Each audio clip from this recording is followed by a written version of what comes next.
नमस्कार दोस्तों। सनातन धर्म पृथ्वी का सबसे पुराना धर्म है। सबसे पहले मैनकाइंड के आने के बाद में कोई धर्म पालन किया गया तो वो सनातन धर्म। दुनिया में उसके बाद जितने भी धर्म आए सभी के सभी कहीं न कहीं इनहेरिटेड बाई सनातन धर्म, क्योंकि पूरी पृथ्वी में तो सनातन ही थे, सनातन धर्म थे और उसको पालन करने की प्रक्रिया हमारे शास्त्रों में लिखी हुई थी। तो हमारे जो वेद, पुराण, शास्त्र, ये दुनिया के सबसे पुराने, मगर पुराने होने के बावजूद उनका आज मॉडर्न साइंस में भी इम्प्लीमेंटेशन है। उस मॉडर्न साइंस भी उनसे ही प्रेरणा लेकर जितने भी तरह के इन्वेंशन देखते हैं, जितनी भी तरह की चीज़, हमारा सभी चीज़ों का वर्णन हमारे शास्त्रों में पहले से, अगर हम ठीक से गौर करें तो देखा गया। पुराने जो उस समय के जो धर्म 2500 3000 साल पहले के जो धर्म पालन किए जाते थे विश्व के अलग अलग कोने में, आज कई सारे धर्म उसमें नहीं है, विलुप्त हो चुके हैं, उसके फॉलोअर्स है ही नहीं वो धर्म। लेकिन उन धर्मों में देखा गया था कि वो पूजा करते थे किसकी? थंडर की, बिजली की, हवा की, पर्वत की, बारिश की, रेन गॉड, कहीं पर थंडर गॉड होता। ये थंडर की पूजा करनी है या बारिश की पूजा करनी, कहाँ से आया उनको पास? ये कहाँ से सूझा होगा? भगवान, हमारे शास्त्रों में लिखा हुआ है, इंद्र देव जो थे भगवान देवताओं के राजा थे, उनका राज सिंहासन था, the king of gods Indradev, और वो कंट्रोल किसे करते थे? वो उनका वज्र हाथ में था, दैट वाज थंडर, और वो रेन को कंट्रोल करते थे। तो शास्त्रों में लिखा हुआ था इंद्रदेव की पूजा करनी है। थंडर जो सामने दिखता था, जिससे प्रकोप, जिसका प्रकोप होता है, उसी की पूजा करते हैं। तो ये जो थंडर की पूजा करने, अलग अलग जो उस समय के जो धर्म थे उसमें देखा गया है कि उसमें वो थंडर की पूजा करते थे। और वो पूजा करने का उनको दिमाग में इसलिए आया क्योंकि हमारे शास्त्रों में भी, हमें भी सनातन धर्म में भी हम थंडर की पूजा करते हैं, बारिश की पूजा करते हैं, पर्वत की पूजा करते हैं, वन की पूजा करते हैं, वायु की पूजा करते हैं। इन सभी को हमने देवता माना है, सभी हमारे देव हैं। तो यहीं से उनके पास भी ये आया दिमाग में। तो इस तरह के कई सारे उदाहरण हमें दिखते हैं जिसमें हमें दिखता है कि जितने भी बाद में सब धर्म आए हैं सारे के सारे इनहेरिटेड और एडॉप्टेड फ्रॉम सनातन धर्म। हजारों वर्षों पुराना होने के बावजूद भी सनातन धर्म आने वाले हजारों साल तक भी ये जो है perfectly applicable to the world रहेगा।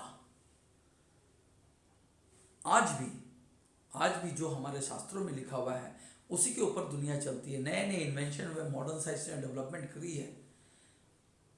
कई जगह और भी सभ्यताएं विकसित हुई है, कई धर्म और आए हैं, सब कहीं ना कहीं इनहेरिटेड बाई सनातन धर्म। वो अलग बात है कि हिस्टोरियन ने अपनी हिस्ट्री इस तरीके से लिखी है कि they denied the inheritance from Sanatan Dharma. उन्होंने डिनाई किया है, वो मानते नहीं है, वो अपने आप को ओरिजिनल बताते हैं। मगर तथ्य जो शोधकर्ता, जो रिसर्चर ऑल ओवर वर्ल्ड जो काम कर रहे हैं, उनके वर्क, उनके रिजल्ट से ये दिखता है कि सनातन धर्म का अस्तित्व दुनिया के हर कोने में मिला है, कहीं न कहीं, किसी न किसी रूप में। हमारे देवी देवताओं का अंश किसी न किसी रूप में पृथ्वी में हर जगह मिला है। जो रिसर्चर्स है, जो शोधकर्ता है, उनका रिजल्ट बताता है। और शास्त्रों में हर चीज का वर्णन है।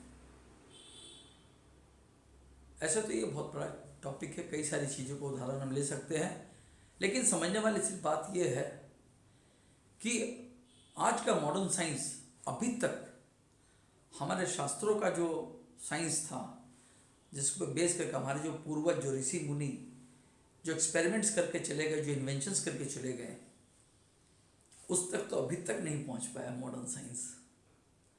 और जितना भी बना है मॉडर्न वर्ल्ड में, जो इन्वेंशंस हुए हैं, वो सारे भी कहीं न कहीं इंस्पायर्ड बाई और शास्त्र। हर जगह शास्त्र में कहीं न कहीं कुछ न कुछ मेंशन किया हुआ है। 14th सेंचुरी में वर्ड आया गॉड। ये गॉड वर्ड भी आया हमारे शास्त्रों से ही। ये अलग बात है कि हिस्टोरियन इसे एक्सेप्ट नहीं करेंगे, वो अपनी ओरिजिनलिटी दिखाने की कोशिश करेंगे, बट गॉड वर्ड जो है 3 लेटर्स का वर्ड है, GOD। Now G for generator, O for operator, D for destroyer. और हमारा शास्त्र क्या कहता है? गॉड जैसे ये कहते हैं कि गॉड जो है कंट्रोलर ऑफ वर्ल्ड, पूरी दुनिया को कंट्रोल करते हैं गॉड। और हमारा शास्त्र क्या कहता है कि पूरी दुनिया को कंट्रोल करता है ब्रह्मा विष्णु महेश, इसके बाहर कुछ नहीं है।